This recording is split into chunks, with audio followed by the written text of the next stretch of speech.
Abu, do tell me a few things. Like, so far we have learned about physical changes, we have learned chemical changes, we have learned several examples of the physical and chemical changes. Do tell me in these topics and in the examples, if you have any doubts, please do let me know.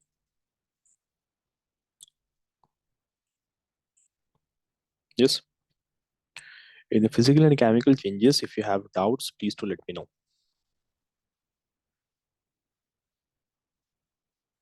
Sir, I do not have physical and chemical changes in my exam. In your syllabus, you don't have this chapter, or in your exam? Sir, in my exam. In your exam number, but in the syllabus, it is there now. Okay. So this is a regular class. Right after this, you would be having a backup class, your extra class. Okay. Now, Priyanka still hasn't joined. In the previous class, also, I believe she was absent or present. Let me just drop a quick reminder.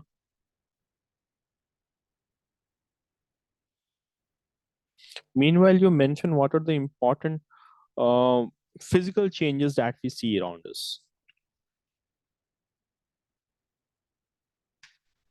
What are the physical changes that you observe in your everyday life?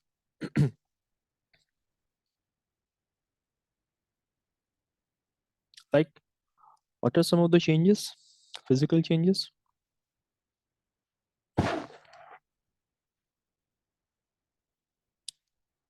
Like melting of ice, freezing of water, boiling of water, then you have condensation of water, or like breaking of a glass, or breaking of a pencil or wooden stick, or cutting a paper, huh? Or like when you write using a chalk on a blackboard, then that chalk converts into chalk dust. That is also a physical change. Or like when you dissolve sugar in water, that is also one such example of physical change. Like glowing of an electric bulb, that is a physical change. Or when you heat the iron objects and you hammer it into sheets, that is a physical change. Or you have a rubber band, you stretch it, that is also one such example. So you have so many examples now. Yes. Then do tell me, what are the properties Yes, of sir. a chemical change? What are the characteristics of a chemical change?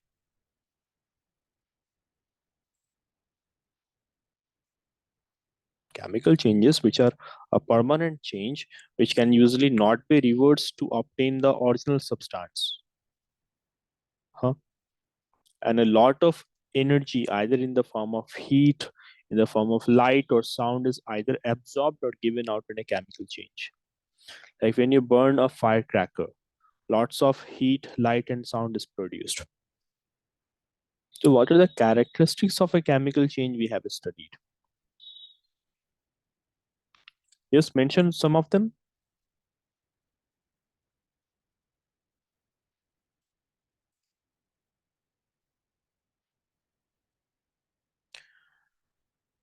Hope I'm audible to you, Abu.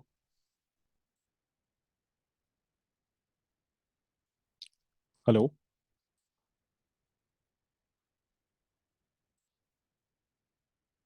Uh, I believe I'm audible to you, Abu. Hello.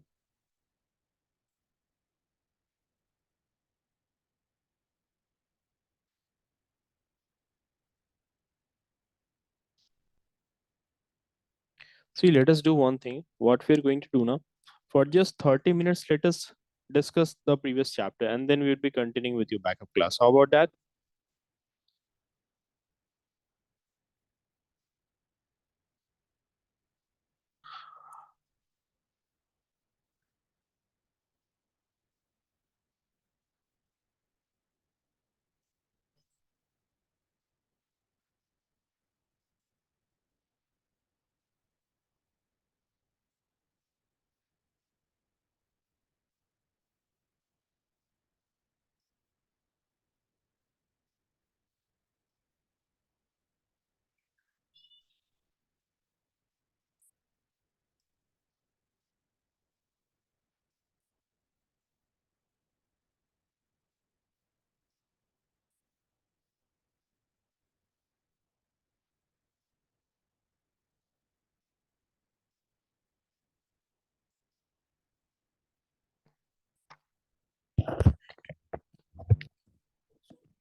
join eagerly to this classroom. Who will you like to class presentation?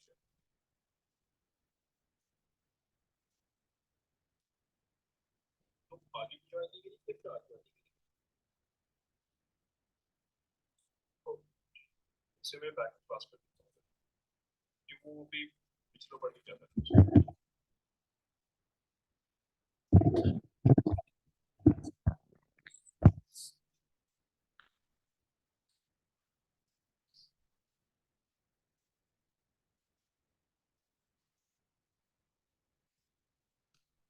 See, Abu, let's do one thing. Since Priyanka will not be joining now, so I believe it would be better if you were to have the backup class rather than the regular batch class. Okay, no? Yes. Hmm. So, do tell me what are your doubts in the chapter acid, bases, and salts, and in the other chapters like heat and nutrition in plants, nutrition in animals, I mean to say.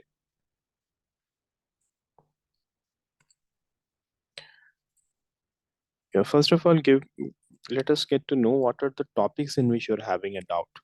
Then it would be better for us to cover all the doubts.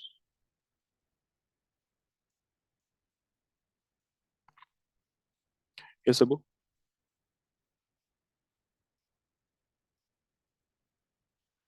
Hope I'm audible to you. Hello. Abu, Yes, sir. are you facing some network issue today? No. Okay, then do tell me what are the topics in which you are having difficulty, or are you having difficulty in the whole chapter?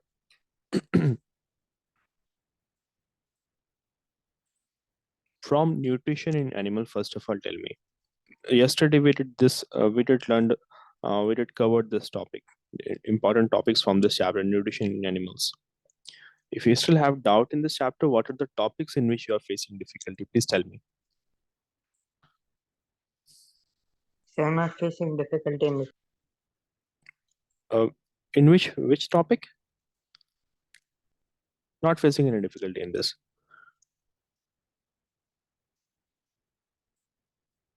Yes, sir. Okay. What about heat?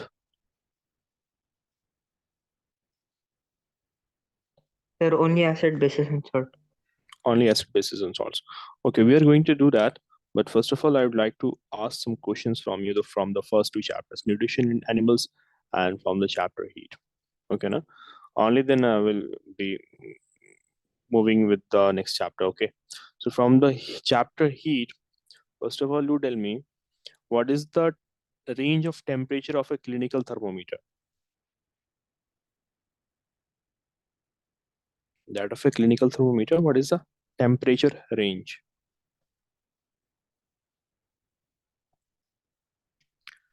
Yes. Is it from 36 to 45 or 35 to 42?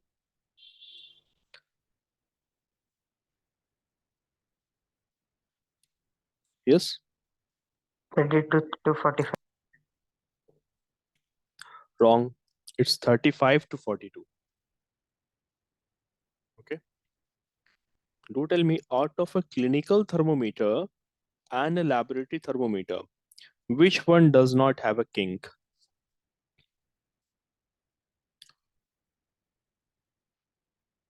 Sir, can we repeat the question? Yeah, out of a clinical thermometer and a laboratory thermometer, which does not have a kink?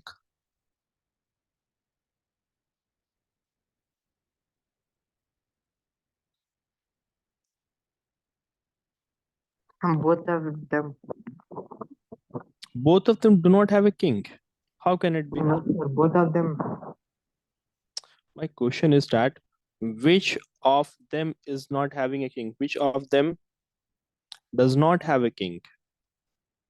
Does not have a kink.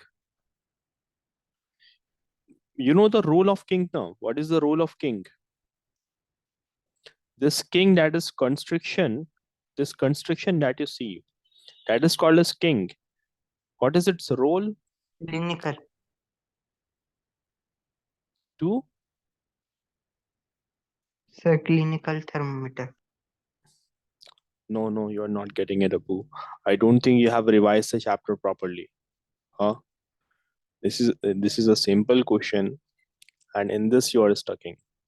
See, while we were learning about clinical and laboratory thermometer, we did learn that this kink is present in the clinical thermometer. Huh? We did learnt about this in the class now. While in the laboratory thermometer, it is absent. You can clearly see. Have a look at this clinical thermometer.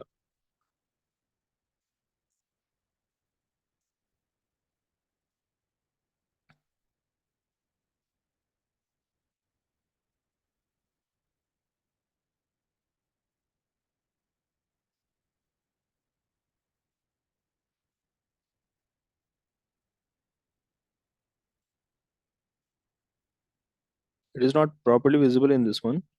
Maybe in this one it is slightly visible. Have a look at this image. Give me a moment.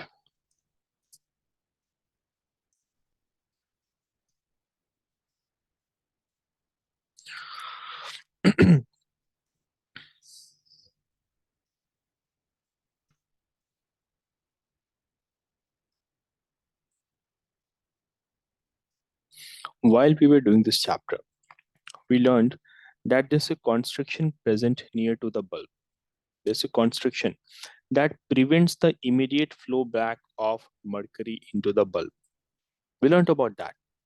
While when we were looking at the laboratory thermometer, there we saw that kink is not present. There isn't any kind of constriction present over here. So kink is absent in the laboratory thermometer. Okay, it is absent in the laboratory thermometer. Furthermore, give examples of conductor and insulator. Give some examples of conductor.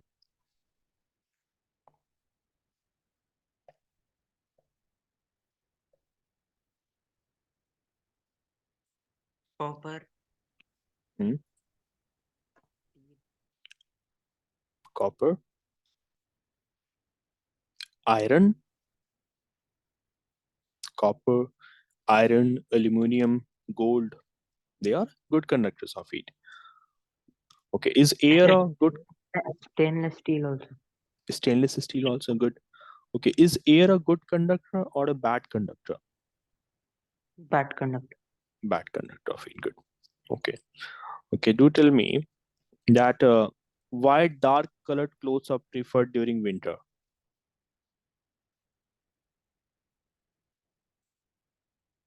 What, sir? Why dark colored clothes are preferred during winter?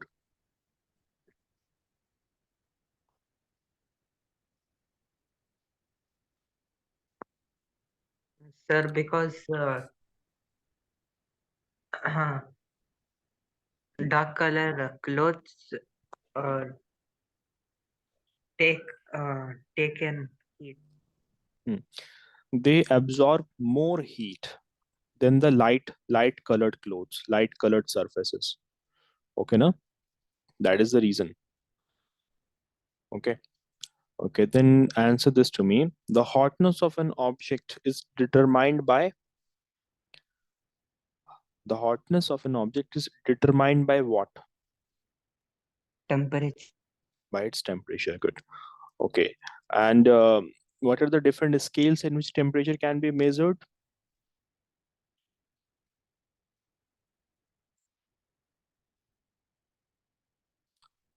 Celsius, Fahrenheit, and Kelvin. Okay. Okay. In which method of transfer of heat no medium is required? Conduction, convection, or radiation? Yes. Sir, what is medium? What is Medium. medium? Okay. Okay. Medium is basically what? Like right now we are in the gaseous medium. We breathe in the gaseous medium. Hmm? Solid, liquid, or gases. These are the three mediums. So talking about like heat, via conduction, heat can travel in the solid medium, in the solid objects. Via convection, heat travels in the liquid medium and in the gaseous medium. We have learned that. Well, for conduction and convection to take place, a medium is required. Whether a solid, whether it be liquid or gaseous, medium is required. But in the case of radiation, we have learned that no medium is required. Even if there is no medium, heat will be transferred. Like the heat from the sun is reaching the earth, and there is vast majority of the area through which sunlight is traveling is basically vacuum. There is no medium, but still heat is traveling from the sun to the earth. So it is via radiation. Getting it? Also, I did told you like uh, we had early in the previous class we had this example when you place your hand below the incandescent bulb, still your hand gets warmer. But usually we know that via convection, heat transfers in the upward direction. Heat transfers in the upward direction via convection. But due to the radiation, we have learned that due to radiation, heat travels in every direction. Getting it now? Okay, then answer this one more question. Why wearing more layers of clothes during winter keeps us warmer than just wearing one piece of clothes? Just having one sweater or one cloth. Because the air is a bad conductor of heat, so the air trapped in between the two clothes protect us from the cold. Okay, good. Basically, it does not allow the body heat to escape. Okay. You tell me what are the similarities between laboratory and a clinical thermometer?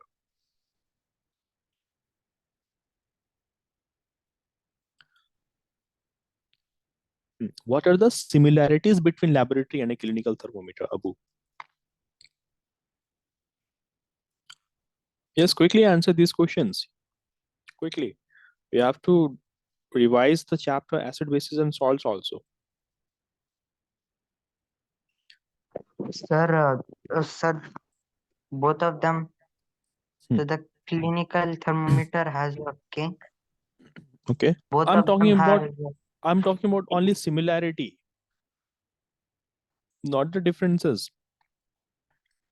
both of them are made up of glass. Okay. Both of them have mercury Hmm. in them. Hmm. And And sir, both of them have the tip. temperature scale, that is degree Celsius. Degree Celsius is mentioned in both of them. Okay. Okay. Then what are the differences between the two? What are the differences between the two?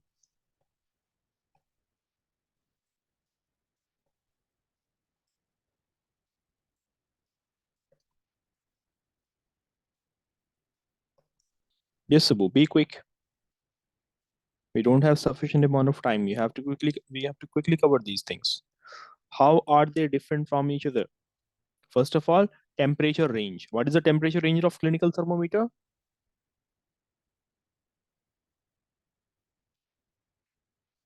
Yes, quick. Abu, are you facing again some network issue today? No, What is the temperature range of clinical thermometer? That is 35 degrees Celsius to 42 degrees Celsius. And what is the temperature range of laboratory thermometer? Yes, minus 10 degrees Celsius to 110 degrees Celsius. This is the first difference. What is another difference? What is the use of clinical thermometer? Tell me. It is used to measure only the human body temperature. Huh? Used to measure body temperature. sir, While and it the is, clinical thermometer has a king. it has a kink. Very good. So it will be used to take temperature of chemical substances. It has a it has clinical thermometer has a king, while laboratory thermometer has got no king. So these are the differences. Okay, no? So hope you are getting it. Okay. Furthermore, in the chapter nutrition in animals, in this I'm also going to ask some questions to you. Do tell me that which is the site of complete digestion of food in the human body?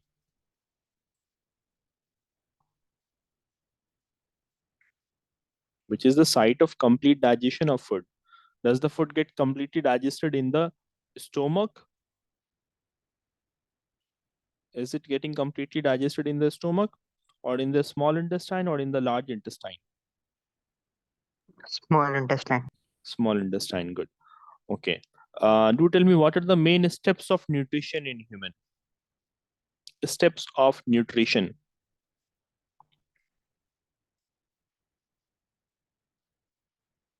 Yes, quickly.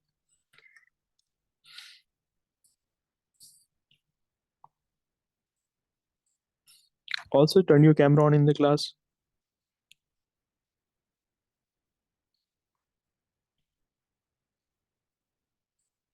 Abu, what are the steps of nutrition in human? Or basically in any animals? Ingestion. After ingestion, it is you have to complete this. These are the 5 steps of nutrition. First one I have already answered. Next is,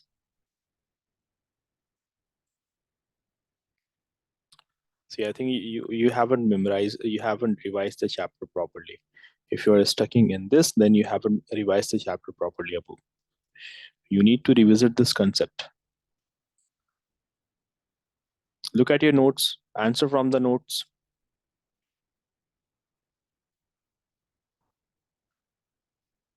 Hello. After ingestion, you have got digestion. Repeat after me. The first step is, repeat after me. The first step of nutrition is ingestion, Ingestion, then digestion, digestion, then absorption, assimilation, absorption. and excretion. Exactly. Absorption, assimilation, and then excretion. Good. What are the finger-like projections found in the small intestine and large intestine called as?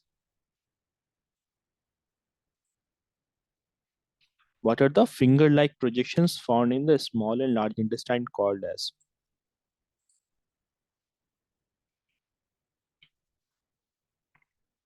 Yes.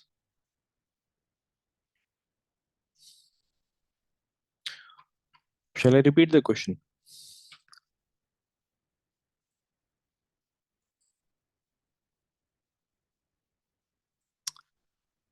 Didn't we learn about villi? Yeah, the finger-like projections. Yes, it will. Villi. Okay. Further, to tell me that tongue helps in breakdown of protein. Is it true or false? I mean to say the saliva. False. Saliva. Saliva, does it help to break down the protein in the food?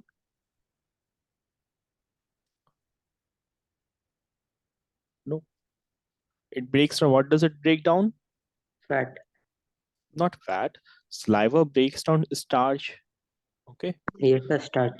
Starch. Partial digestion of the starch takes place. Okay. No? So digestion of food has started in the mouth. Okay.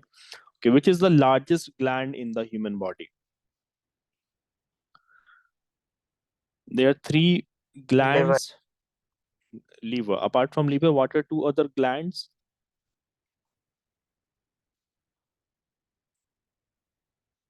You have. Liver, salivary gland. Hmm? And one more. It starts from P.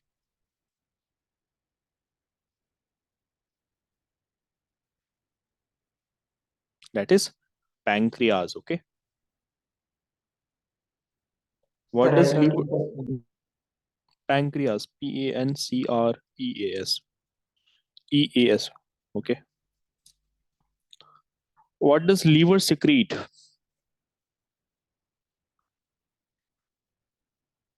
What does liver secretes? So it secretes a bile juice. Okay. It secretes bile Okay. juice. Okay. Okay. Which part of the body temporarily stores this bile? This bile juice is temporarily stored into something. What do we call that? Gallbladder. Gallbladder. Very good. Okay. Do tell me, where is fat completely digested in your body? Where does complete digestion of fat takes place? Complete digestion of fat, does it take place in the stomach, in the small intestine, in the large intestine? Where does it happen? Stomach. No, not a stomach. It's not in the stomach.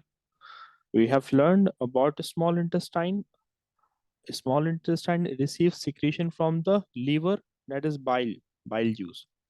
And bile juice converts the bigger fat into smaller molecules like this. Furthermore, also you have learned about the intestinal juices now. I mean to say pancreatic juices. What does pancreatic juices do? It converts the fat into what? You have to answer this.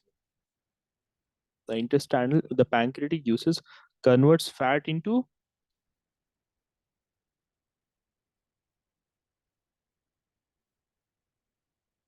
what is the name? Complete it.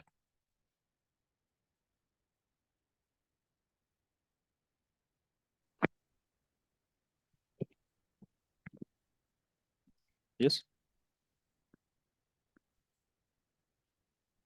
The complete digestion of fat takes place in the small intestine, where bile juice should be breaking bigger molecules of fat into smaller molecules, into smaller particles. And pancreatic juices converts the fat into two things. What do we call them as? I have already given you this much of hint, Abu. By now, you should be able to answer it. Yes? Sir, fatty acid and Hmm, glycerol. hmm. Good. So that is fatty acid and glycerol. Okay. Furthermore, do tell me, water which is present in the undigested food. Water present in the undigested food. Where is it finally absorbed? Is it in the large intestine, a small intestine, or in the rectum? Sir, can you repeat the question? The water, like if there is some amount of water left in the food after your food has been completely digested in the small intestine. Huh? So now that waste will contain some water. So where does that remaining water is finally absorbed? Mainly it is absorbed in the, Rectum. no, Rectum. no. It's in the large intestine. In rectum, the undigested waste is stored temporarily. It's stored temporarily in it, and later on via the anus it would be excreted. This is your rectum. This is the rectum of the human body where the waste should be temporarily stored for some time. So, so the absorption of water takes place. Main absorption of water is happening in the large intestine. Keep that in mind. Okay. Okay. I'm writing few things. You have to match them. Okay. Now, do tell me. This is protein. Say this is fat, and say that this is carbohydrate. A, B, C. 1, 2, 3.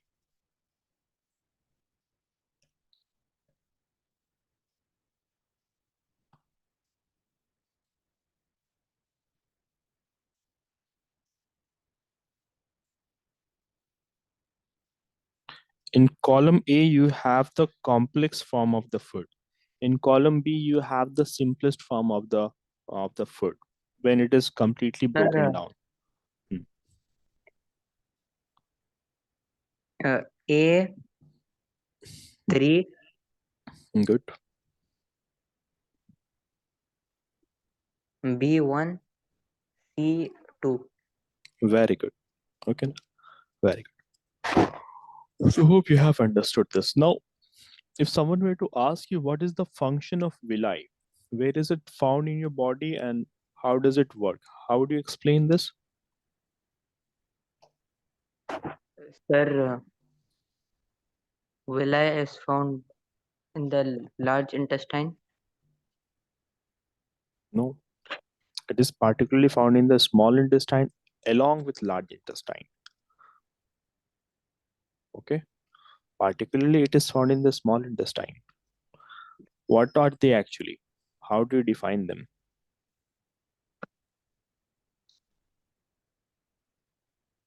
Yes. Their function is to uh, take in all the nutrients. Basically, absorb the digested food. Yes, sir. Also, yesterday you had asked a question to me, like inside of the stomach of a goat, it has got a honeycomb like a structure.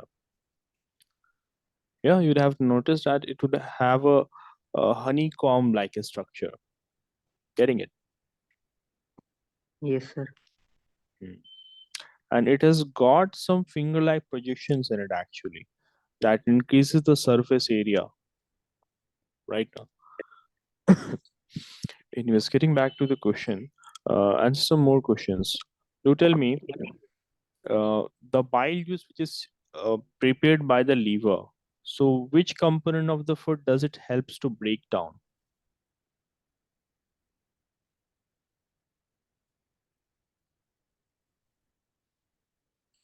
Does it help to break down protein, fat, or carbohydrate?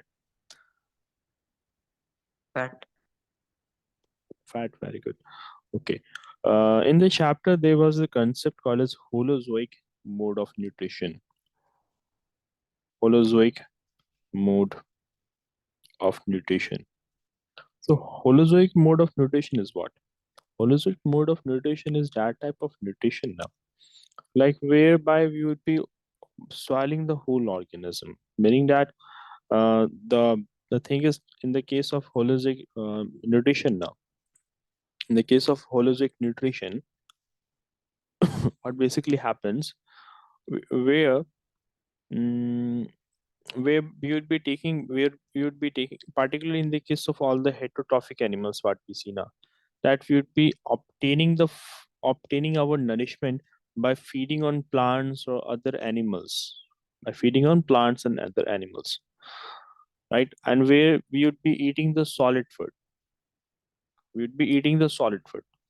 So humans do have a holistic nutrition because we because the food that we would be eating, it would go through the processes like ingestion, digestion, absorption, assimilation, and excretion.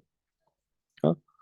So in whatever organisms, food goes through these steps of nutrition, where the food would go through the process of ingestion, digestion, absorption, nutrition, and absorption, assimilation, and excretion. So such a type of mode of nutrition is called as holozoic nutrition. Getting it or not? What I'm trying to say. Yes. Hmm? So in the case of humans, in the case of cats or dogs or certain other animals, they have a holozoic mode of nutrition, right? They have a holozoic mode of nutrition. So it's a being found in the case of all the heterotrophic organisms, where the food would be internally processed in their body, whether it be a solid food. uh, so solid foods would be taken up by the living organisms like we humans. It would be taken by protozoans like amoeba. So whereby the food that goes into their body now, it would go through several steps. Like it would be ingested, it would be digested, absorbed, etc. So that is what holistic mode of nutrition is, because questions are asked from this topic also. That's why it is important to discuss this. Further, to tell me, um, like you might get questions related to diagram also in your exams, where you would be asked to spot the particular, name the particular organs. So practice on that also. Okay. Okay. Now there's a question like, can we humans survive only by taking green leafy vegetables? Huh? Can we survive just by taking green leafy vegetables? Yes. We can. Actually, no. Actually, it would be difficult for us because green leafy vegetables contains an undigestible component in them called as cellulose. Right now, they contain cellulose in them, and cellulose is a type of carbohydrate. And in order to digest this, our body does not have the right type of digesting enzyme. So due to lack of the right type of enzyme, our body is not capable of digesting the cellulose. So just by consuming vegetables, green leafy vegetables, our body will not be able to survive properly. Hope you are getting it. Okay. Yes. Okay. So in this chapter, I believe you need a little bit of revision and then you are good to go. Now in the chapter, acid, bases, and salts.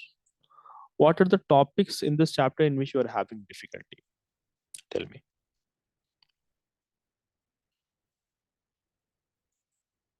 Yes, Abu. The name, the name of the acid. Okay. And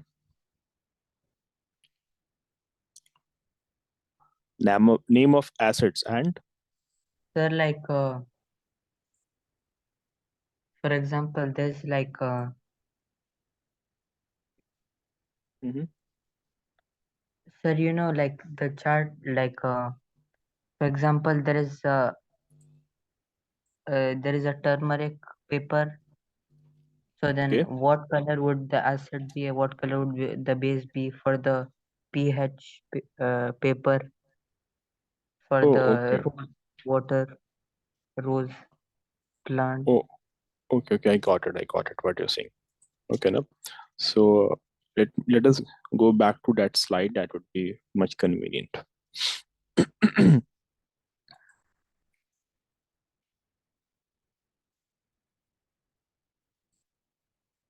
So here, basically, you were saying that what would be the color of different indicators and different type of acids. That's what you meant to say.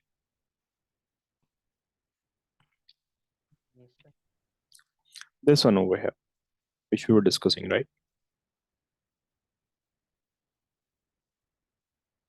Let us understand it freshly. Okay, now let us understand it freshly. So first of all, you know the basic properties about acids, like what it is, how or what color it is going to, what would be the color of a pH paper on it, what would be the color of a China rose petal or turmeric on it. So those things, first of all, you need to know.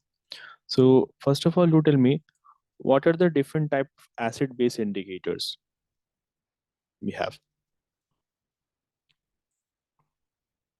What are the different type of acid base indicators we have? Natural acid base indicators like turmeric or litmus. Then you have synthetic indicators like phenolphthalein is there, methyl orange is there.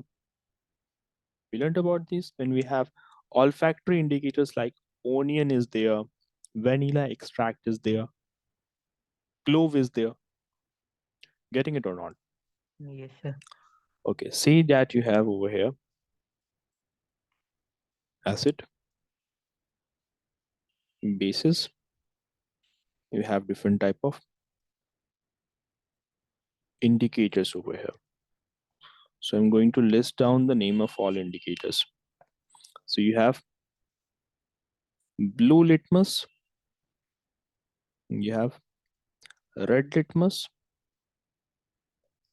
then you have T for turmeric. Okay, T is for turmeric, MO is for methyl orange, P is for phenolphthalein. Okay, now let us divide it to different columns.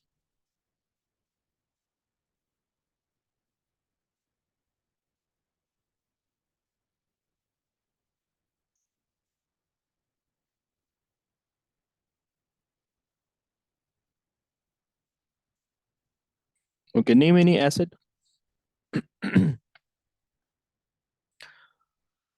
We have studied about different type of acids.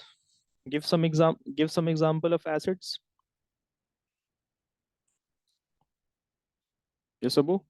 lemon juice, No, that is a different thing. I'm asking about acid like sulfuric acid, nitric acid, hydrochloric acid, lactic acid, oxalic acid, malic acid, like this.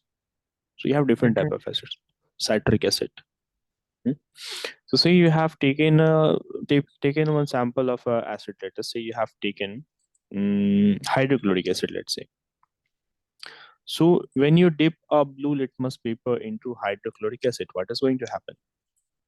We know about acids that acids like blue litmus paper would turn red in acidic solution. You have learned that there are two type of red litmus paper: blue litmus paper and red litmus paper. A blue litmus paper, upon dipping in a acidic solution, it would turn into red color. Getting it now? So blue yes, litmus turns into red, thereby shows that it is a acidic substance, right? While if you were to dip a, let us write HCl over here. Give an example of a base like sodium hydroxide, most common base. Hmm? Now, if you were to dip a red litmus paper into a basic solution, so thereby the color should change to blue. blue, Getting it? Okay. Now talking about turmeric. Okay, by the way, let us take one more column over here. Okay, now for neutral substances, we forgot about that. Neutral. So in the case of neutral substances, the color of the blue litmus paper and red litmus paper will not change. It will remain same. Okay, you know that yes, it will remain same. Right, I'm talking about turmeric.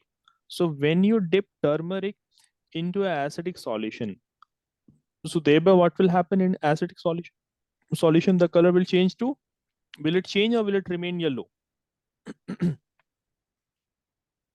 Say you have taken some turmeric powder or turmeric paste in your hand and you wait to squeeze a lemon, thereby the color will remain same. same, Okay, so turmeric and acid, where should we write it over here? Let us make two columns over here: A for acid, B for base. Okay, so in acidic solution the color will remain same, that is mm, remains yellow. Okay, and for neutral you should also know it will remain same. For neutral also remains yellow. Okay, Abu? While if you were to take some base, for example, you can take lime. You can take lime water. Lime water is a basic substance or not? So here you took example. Yeah. Here we have taken the example of a, let's say, lime, which is a basic substance. Earlier we had the example of, let's say, a citric acid, which would be present in the lemon. So thereby the color remained yellow, no changes observed. While lime water, what is the formula of lime water? That is simply calcium hydroxide, which is a base. So in this, the color will change to red. Okay, now color yes, sir. changes to red. So that is what we have observed. So hope so far you have understood it. Then you have a methyl orange. You have methyl orange.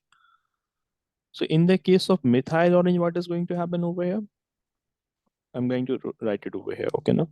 So in the case of methyl orange, what you would be observing, like um, the natural color of methyl orange is what?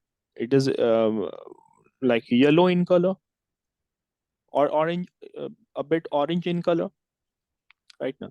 So if you were to dip some acidic solution into it, like for example, you have taken an acid. Let us say again you have taken a different acid. You have taken sulfuric acid. sulfuric acid, and you were to dip it in a methyl orange solution.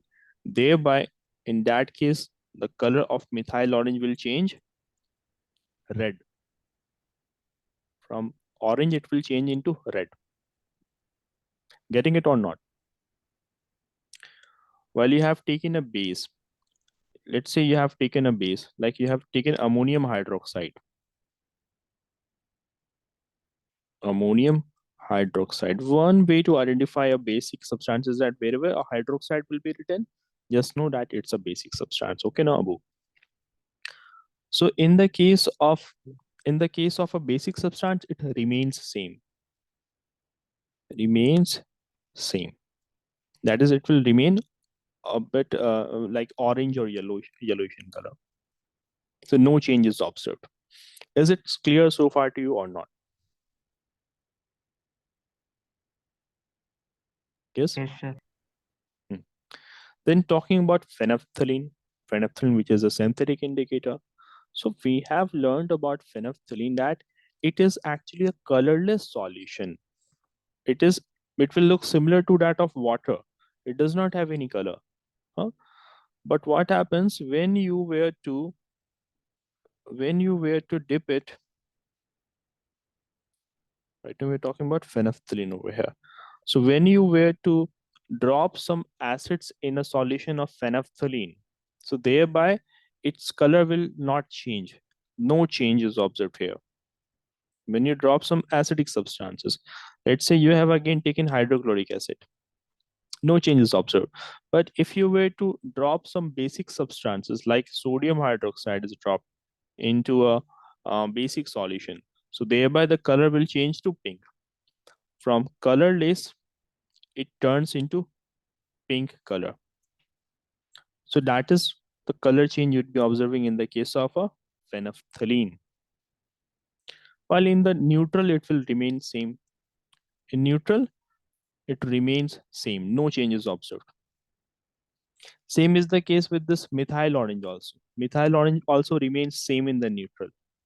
You have observed one thing that in all the cases, like whether it be a blue litmus paper, red litmus paper, turmeric, methyl orange, or phenolphthalein, in the neutral substance, which is neither acidic or base, there's no color change observed here. Do tell me, have you understood all of it properly or not? Yes, sir. Okay, I'm going to ask some questions to you then. See, in the case of methyl orange, answer this to me. You have acid, you have base, you have neutral. Okay. So in the case of acidic substance, what color change will you observe?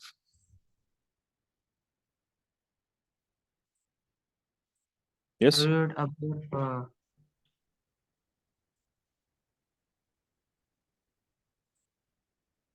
that What for color the change? acid it will be same, For then neutral, base it is it going to same. Hmm. Yes. for the base it is going to be red. No.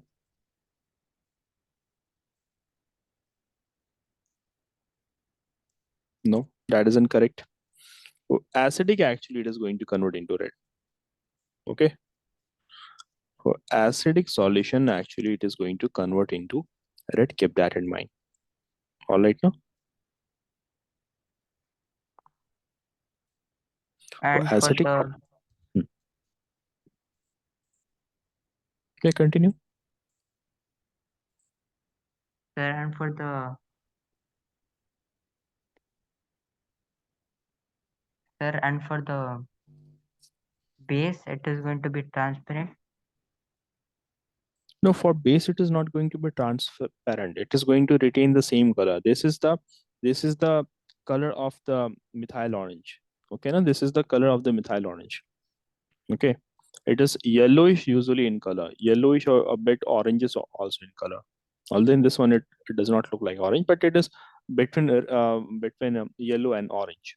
Okay, you get the point what I'm saying. So it converts into red color in an acidic solution. In base, it remains same. As you can see, it is a base now. pH is 8. So it's a basic substance, isn't it? It's a basic substance, so thereby there's no color change. While in the case of neutral substance, also there will be no change. It will remain same. Okay. Then do tell me what about the phenolphthalein indicator moments ago, which we have discussed about. Yes, you have phenolphthalein.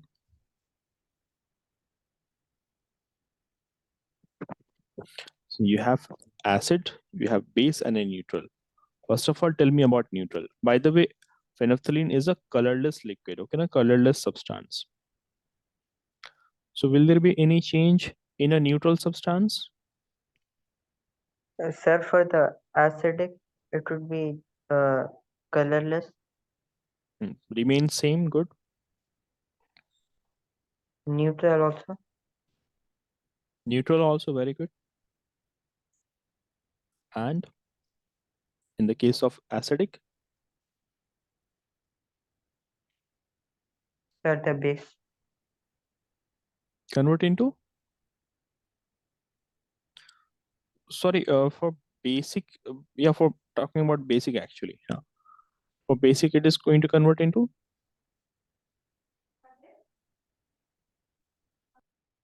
yes.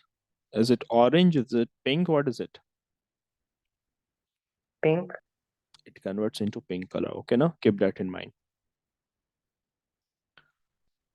So hope you have understood this. Now talking about turmeric, which we have learned moments ago. Do tell me, we are re-revising these moments ago. We have already learned about it. Talking about the turmeric powder. So in tell me about neutral, tell me about acids and base. The color is usually it's yellow in color. So in neutral substance, what is going to happen? Sir, in the neutral, it is going to be the same. Remains same. That is yellow. Good. Then in the acid, it is Hmm, going to remain same. very good.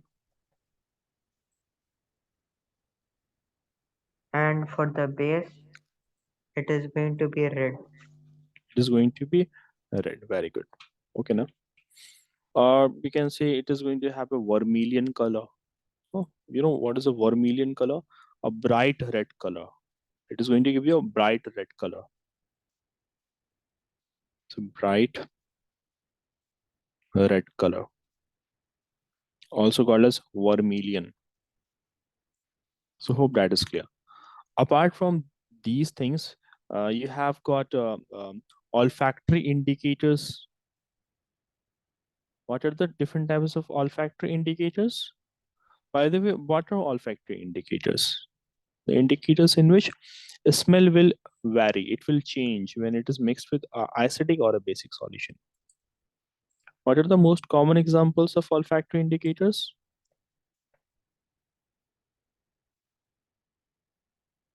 Turmeric. Turmeric is not an olfactory indicator, no. You have onion, okay. You have vanilla extract is there, and you have clove oil. In the case of acid, what is going to happen? All three of them retains the smell. They are going to retain the smell. This one also. While in the case of base, all of them loses their smell. Okay, as simple as that. Is that clear Sir, to you? Mhm. sir, the same because the base is so like it also same as dishwasher Yeah, soap, dishwasher soap.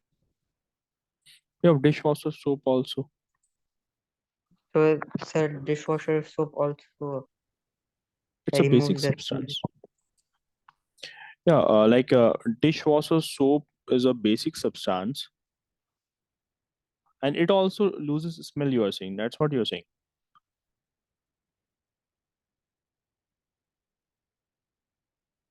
Yes, Abu. Thing added, something added in that.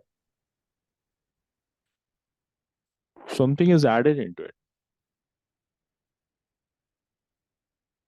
I'm not getting a whole question. Complete your question.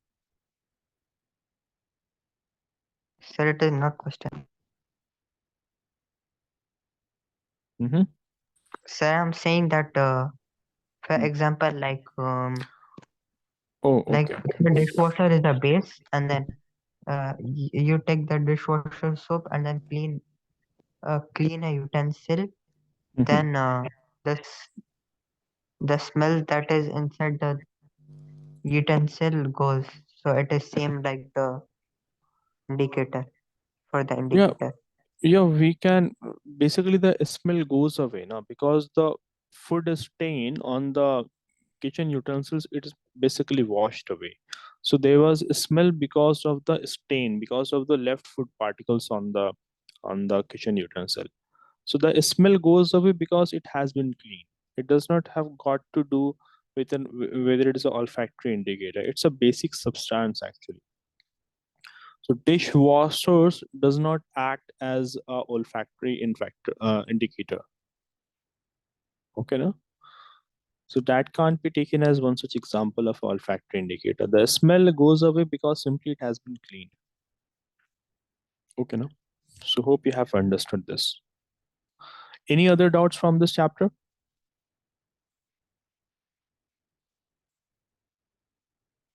Yes? Yes, sir. No? Okay. No, Okay. Answer some questions to me. Like tooth decay, is it caused due to presence of an acid or a base? base Tooth decay. How can it be base? We learned about tooth decay. Bacteria would be releasing acids now. Bacteria releases acids which basically eats away the surface of your teeth. Okay. Okay. When a person suffers from acidity, what does it take? antacid, Okay. Is it a base or acid? acid, Why factory waste have to be neutralized before dumping it into the water bodies? Why it has to be neutralized? Yes.